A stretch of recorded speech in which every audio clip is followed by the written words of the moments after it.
Hello friends, welcome to my channel back to the basics. दोस्तों, आप सभी लोगों का मेरे चैनल पर बहुत बहुत स्वागत है। और थंबनेल के माध्यम से आप सभी लोग काफ़ी क्यूरियस होंगे ये जानने के लिए कि यूपीएससी सिविल सर्विसेज एग्जामिनेशन में मेरा फाइनल रिजल्ट क्या हुआ। तो देखिए, मैं आपको ऐसा नहीं कि एंड तक रिजल्ट ना बता करके वीडियो में रखना चाहूँगा। तो रिजल्ट में सबसे पहला चीज़ आपको बता देता हूँ कि दोस्तों, सिविल सर्विसेज एग्जामिनेशन 2023 जो कि मेरा थर्ड अटैम्प्ट था, इसमें मेरा प्रीलिम्स हो गया, मेंस हो गया, इंटरव्यू दिया मैंने, बट मेरा फाइनल सिलेक्शन नहीं हो पाया। और इस वीडियो को बनाने का पर्पस क्या है? इस वीडियो को बनाने का पर्पस है दोस्तों, इंडिया में काफ़ी सारे कॉम्पिटिटिव एग्ज़ाम्स होते ही हैं। आप ले लीजिए यूपीएससी या आईआईटी जेई, नीट, कैट के एग्ज़ाम, या फिर कोई भी जो गवर्नमेंट सर्विसेज के लिए एग्ज़ाम्स होते हैं या कॉलेज एंट्रेंस के लिए जो एग्ज़ाम्स होती है, these exams are actually very difficult exams and a majority of us, some of us succeed in those exams, but some of them do not succeed. तो दोस्तों, इम्पॉर्टेंट ये है कि ये जो दोनों एस्पेक्ट है, one aspect is success but another and of course the least talked aspect is, you can say it failure, I will not say it a failure, but select नहीं हो पाना, बार बार प्रयास करने के बाद भी रिजेक्ट होना, ठीक है, ये भी एक इम्पॉर्टेंट एस्पेक्ट है कॉम्पिटिटिव एग्ज़ाम्स का। तो दोस्तों, इसके बारे में चर्चा करना बहुत इम्पॉर्टेंट है। I literally see every year, जैसे कोटा में जो स्टूडेंट्स तैयारी करते हैं, आईआईटी नीट की तैयारी करते हैं, बहुत मेहनती बच्चे होते हैं, एकदम ग्रामीण और गरीब पृष्ठभूमि से जाते हैं वहाँ पर और अपना सब कुछ झोंक करके तैयारी करते हैं। इट लिटरली उनके जो पेरेंट्स हैं, वो कई सारे पेरेंट्स ऐसे हैं जो कि गांव की ज़मीन को बेच करके अपने बच्चे के पढ़ाई के ऊपर इन्वेस्ट करते हैं, ठीक है। ऐसी स्थिति में जब उन बच्चों को लगता है कि उनका प्रिपरेशन शायद सही नहीं हुआ है, या फिर एग्ज़ाम के बाद जब रिजल्ट उनकी इच्छा के अनुरूप नहीं आता है, तो उसमें से कुछ स्टूडेंट्स, बहुत प्यारे प्यारे बच्चे, बहुत ही गलत कदम उठा लेते हैं। क्या आपको लगता है कि एक एग्ज़ाम इतना इम्पॉर्टेंट है? It is right, a good result could change your life. But India में कितने टाइप के सक्सेसफुल पर्सन हैं? आप देखिए, film stars, movie stars, politicians, business persons, sports persons, some YouTubers, influencers. There are many different types of successful people, and yes, some of them are people who qualified good examinations like UPSC, IIT, CAT, etc. क्या आपको लगता है कि success का जो दायरा है वो इतना लिमिटेड है कि सिर्फ कुछ पर्टिकुलर कॉम्पिटिटिव एग्जाम्स को निकाल करके ही आप सक्सेसफुल बन सकते हैं?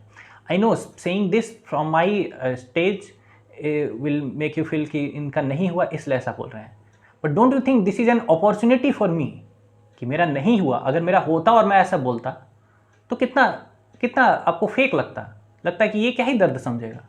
लेकिन मैं दर्द समझते हुए भी आपको ये बता सकता हूँ कि दोस्तों, exam is only one part of your life, but this is not life.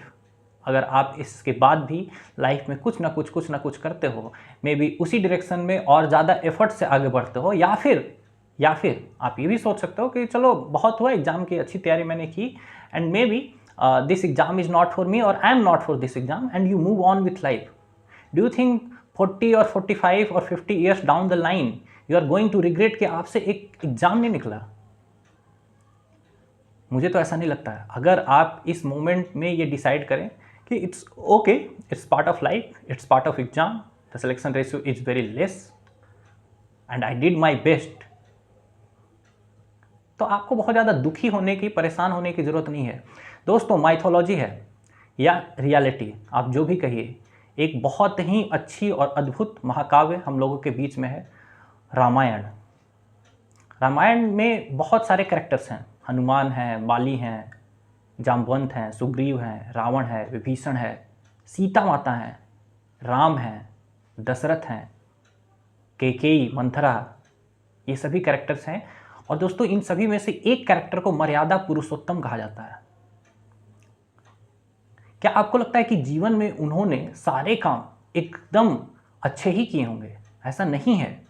उनके भी जीवन में उन्होंने भी कुछ गलत निर्णय तो लिए ही होंगे। लेकिन दोस्तों, मर्यादा पुरुषोत्तम कहने का एक कारण जो मुझे लगता है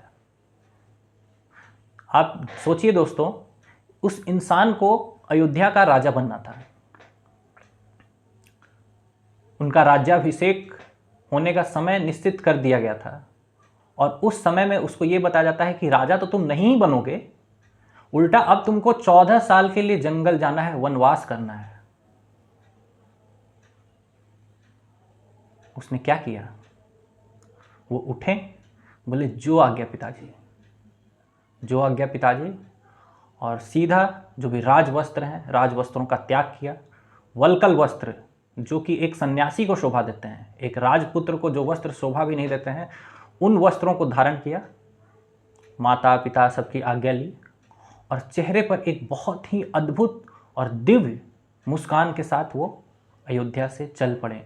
रुकाने वाले रोकते रहें। वो चाहते तो अपने पिता के खिलाफ विद्रोह भी कर सकते थे और वहाँ रुक सकते थे। पिता की आज्ञा की अवहेलना करते हुए भी वो अयोध्या के राजा बने रह सकते थे। उनके पास तो ये भी ऑप्शन था। आपका तो अगर लिस्ट में नाम नहीं आया तो नहीं आया, बेसिकली आप कुछ भी नहीं कर सकते हो, इनफैक्ट अगले साल की अच्छे से तैयारी करने के अलावा। लेकिन उस इंसान के पास तो ऑप्शन था, और इतिहास में ऐसे लोग रहे हैं जो कि अपने पिता भाई सब लोगों की इवन हत्या करके अगर उनको राजपाट प्राप्त करने का मौका मिला है तो उसको उन लोगों ने नहीं गंवाया है। बट वो इंसान जो राजा बनने वाला था, राजा बन सकता था, उस इंसान को जब वनवास भी प्राप्त हुआ तो उसको उसी सहज मुस्कान के साथ उसने एक्सेप्ट किया। यही गुण तो है दोस्तों मर्यादा पुरुषोत्तम का। तो आप भी अगर अपने जीवन में किसी भी तरीके के फेलियर या लॉस या दुख या दर्द का सामना कर रहे हैं, तो क्या ये जीवन का अंत है, या फिर वैसा कोई एक्सट्रीम स्टेप लेने के लायक ये एग्ज़ाम है? एग्ज़ाम बहुत अच्छी चीज़ है, बट ऐसा तो नहीं। तो इसीलिए दोस्तों मैं आप लोगों से कहूँगा कि मेहनत परिश्रम करना है, खून पसीना बहा देना है, बट किसी तरीके से अगर निराश करने योग्य रिजल्ट मिलता है तो कोई बात नहीं, उसको सहज रूप में एक्सेप्ट करना है। बहुत ज़्यादा परेशान होना, दुखी होना और लोगों को पीड़ित करना, आप रोएंगे तो क्या लगता है आपके चाहने वाले भी दुखी होंगे, और उससे क्या होगा? उससे आपका परिणाम बदलने वाला नहीं है। पहली बात तो ये है। अब ये है दोस्तों, अब देखिए मैं ये जरूर बोलूँगा कि परिणाम चाहे जो भी है, लेकिन मेहनत ज़बरदस्त करना है। मैं आप लोगों को कुछ दिखाना चाहता हूँ, ऐसे मैं दिखाना नहीं चाहता हूँ, बट ये देखिए, कैमरा विजिबल है? देखिए, ये जब मैंने यूपीएससी की तैयारी शुरू की, स्पेशली जब मेंस के आंसर लिखना शुरू किया मैंने दोस्तों, तो मैंने सोचा कि दिख रहा है, मैंने सोचा कि क्यों ना मैं एक मेमोरी के रूप में जिस भी पेन से मैं लिख रहा हूँ उस पेन को खाली होने के बाद मैं जमा करते जाऊँगा। आज मेरे पास लिटरली 400 से ज़्यादा पेन इस डब्बे में पड़े हैं, और कुछ पेन तो मेरे छोटे जो भतीजे लोग हैं उसको इधर उधर खेलने के चक्कर में फेंक भी दिए।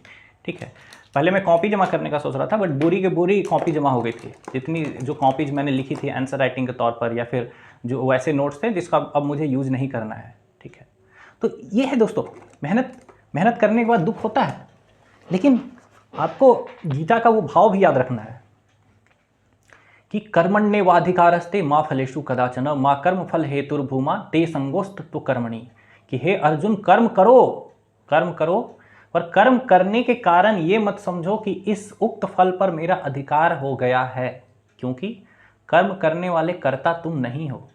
कर्म तुमसे कराया जा रहा है प्रकृति के द्वारा, कर्म तुमसे कराया जा रहा है प्रकृति के द्वारा, क्योंकि जन्म तुम क्या खुद से लिए हो? जन्म तुमको दिलाया गया है। कितने वर्षों तक तो तुमको चलने नहीं आता था, बोलने नहीं आता था, वो सारा कुछ प्रकृति के सपोर्ट से तुम कर पा रहे हो, और प्रकृति ही तुमसे कोई कर्म करवा रही है तो वो करना है। लेकिन चूंकि तुम एक कर्म कर रहे हो, इस कारण से तुम सोच सकते रहे हो कि मैं इस उक्त फल का अधिकारी हूं। ऐसा सोचोगे तो दुख होगा। इसीलिए कर्म करना है, क्योंकि कर्म किए बगैर तुम रह ही नहीं सकते हो। आखिर अगर पढ़ाई नहीं करेंगे एज ए स्टूडेंट, या एज ए वर्किंग पर्सन आप जॉब नहीं करेंगे, एज ए किसान आप खेती नहीं करेंगे। किसान खेती करता है दोस्तों, कई बार फसल लहलहाती होती है, हार्वेस्टिंग का समय होता है, फसल कटाई का समय होता है, और ओले गिर जाते हैं, बारिश हो जाती है, फसल खराब हो जाते हैं, दुख होता है। लेकिन किसान अगर अगले दिन उठ करके खेती ना करे तो किसान करेगा क्या? खेती ना करने जाए तो वो दुखी होगा। एटलीस्ट जब वो खेती करने जाएगा, खेती करने में उसका माइंड एंगेज रहेगा, तो ग्रीफ भी कम होगा। और यही प्रोसेस है ग्रीफ से, दुख से फाइट करने का।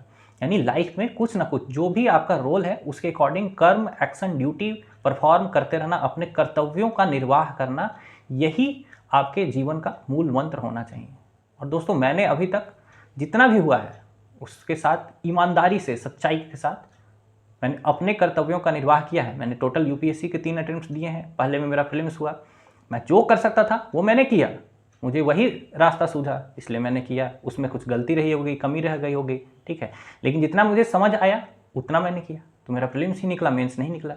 दूसरे अटेम्प्ट में मैंने सीखा, कुछ गलतियों पर काम किया, जो समझ पाया वो सारा कुछ किया, तो मेरा मेंस निकला। इंटरव्यू दूसरे में मेरा नहीं निकला। तीसरे में भी मैंने अपनी पूरी प्रयास की तो मेरा मेंस तक निकला, इंटरव्यू नहीं निकला। तो मेरे हाथ में क्या है? मेरे हाथ में अभी भी कर्म ही है, परिणाम ऊपर वाले के हाथ में है। ऊपर वाला अगर ये चाहता होगा कि मैं एक सिविल सर्वेंट बन करके ही समाज की सेवा करना चाहूँगा या देश के लिए कुछ भला करना चाहूँगा, तो वो मुझे सिविल सर्वेंट ही बनाएगा। पर अगर वो चाहता होगा कि इससे भी अच्छे किसी और मार्ग पर मुझे इस समाज के लिए कुछ भी अच्छा कार्य करने का मौका मिलेगा, तो क्यों नहीं वो मुझसे वो भी करवा सकता है, और मुझको उसे भी सहज रूप में स्वीकार करना चाहिए। दोस्तों, जब मेरे बच्चे मेरे से बात करते हैं तो मैं उनको एक ही एग्जाम्पल देता हूँ कि भगवान ने हमें मुंह एक दिया है। मुंह यानी सिंबल है ये भूख का, लेकिन हाथ 2 दिए हैं। यानी इस अपने भूख को, अपनी इच्छाओं को पूर्ति करने का रास्ता एक से अधिक है हमेशा। आप आईआईटी देते हैं, नीट देते हैं, आप सोच रहे हैं वो एक रास्ता है अपनी इच्छाओं की पूर्ति करने का, वो आपका नहीं हुआ, यानी कि आपकी इच्छाओं को पूर्ति करने का रास्ता वहाँ समाप्त नहीं होता है। हाथ 2 हैं, याद रखिए। यानी आपके पास अपनी इच्छाओं को पूर्ण करने के और भी तरीके हैं। आप किसी भी सक्सेसफुल पीपल का एग्जांपल लीजिए, क्योंकि मेरे लाइफ में सबसे जो मोटिवेटिंग फैक्टर है वो है डॉक्टर एपीजे अब्दुल कलाम का। Doctor APJ Abdul Kalam pilot बनना चाहते थे, पूरी कोशिश की उन्होंने पायलट बनने के लिए, पायलट वो नहीं बन पाए। तो आगे चल करके दोस्तों वो राष्ट्रपति बने, मिसाइल मैन बने। उन्होंने पूरे integrated guided missile development programme को लीड किया, इंडिया को मिसाइल के क्षेत्र में बहुत आगे बढ़ाया। आपको लगता है कि अगर एपीजे अब्दुल कलाम उस दिन पायलट बन जाते तो उनको इतनी बड़ी सफलता मिल पाती? वो तो पायलट ना बनने से दुखी थे। उनको लग रहा था कि अब पायलट ही नहीं बन पाया तो अब क्या करूंगा। वो तो पायलट ही बनना चाहते थे, लेकिन भगवान उनसे कुछ और कराना चाहता था, उनको किसी और रास्ते से सफलता दिलाना चाहता था। इसलिए भगवान ने उनको उस दिन पायलट नहीं बनाया, जबकि वो जज्बे वाला इंसान था, वो मेहनती इंसान था, उसने अपना सब कुछ दिया, लेकिन फिर भी उसको वो जो चाहता था कम से कम वो तो नहीं मिला। लेकिन जो मिला, क्या वो जो चाहता था उससे बेहतर नहीं था? आप एक बार इस पर विचार करिए। मुझे लग रहा है कि आपको ऐसा लगता होगा कि जब फेलियर हुआ है या दुख है तो उस टाइम ये सब ज्ञान काम नहीं करता है। इसीलिए मैंने मेरा आज ही रिजल्ट आया है। कायदे से इस समय में लोग किसी से बात नहीं करना चाहते हैं, मिलना नहीं चाहते हैं, फ़ोन सब कुछ ऑफ कर लेते हैं। मैंने फ़ोन भी ऑफ नहीं रखा है। हालांकि मैंने रिक्वेस्ट जरूर किया कि आप लोग मैसेज या कॉल ना करें, क्योंकि बहुत ज़्यादा कॉल्स मैसेजेस इस टाइम पर मतलब हैंडल करना is a little difficult for me. आप मेरे से संवेदना रख सकते हैं, दुखी हो सकते हैं कि सर का नहीं हुआ ऐसे करके, तो आप कॉल मैसेज करेंगे, लेकिन मेरी भी लिमिटेशन है, मैं कितने लोगों से बात कर पाऊँगा। तो इस कारण से मैंने वो जरूर मना किया, लेकिन मैंने कुछ भी बंद नहीं किया है। और आज के आज मैं ये मैसेज आपके तक कन्वे कर रहा हूँ, ताकि आप इसको प्लीज़ एक एग्जाम्पल के रूप में लीजिए कि yes, we could not achieve what we wanted, but we are made for something greater. And with this दोस्तों, I would like to end this video. And जो भी प्रीलिम्स ओरिएंटेड चीज़ें हैं वो चैनल पर आती रहेंगी, और आगे जितना भी मेरे से हेल्प हो सकेगा वो मैं करूँगा। मैं एक ही मैसेज दूंगा दोस्तों कि एक रास्ता है ज़िंदगी, जो थम गए तो कुछ नहीं। तो इसीलिए एक रास्ता है, उस पर चलते जाइए, रुकना नहीं है। और अगर आप लोग अंत तक देख रहे हैं तो वीडियो को ऑब्वियसली आप लाइक शेयर सब्सक्राइब करेंगे, ये तो एक मैंडेटरी है। मैं चूँकि कंटेंट बना रहा हूँ तो आप शेयर करिए, सब्सक्राइब करिए और प्यार दीजिए। आप सभी का बहुत बहुत धन्यवाद।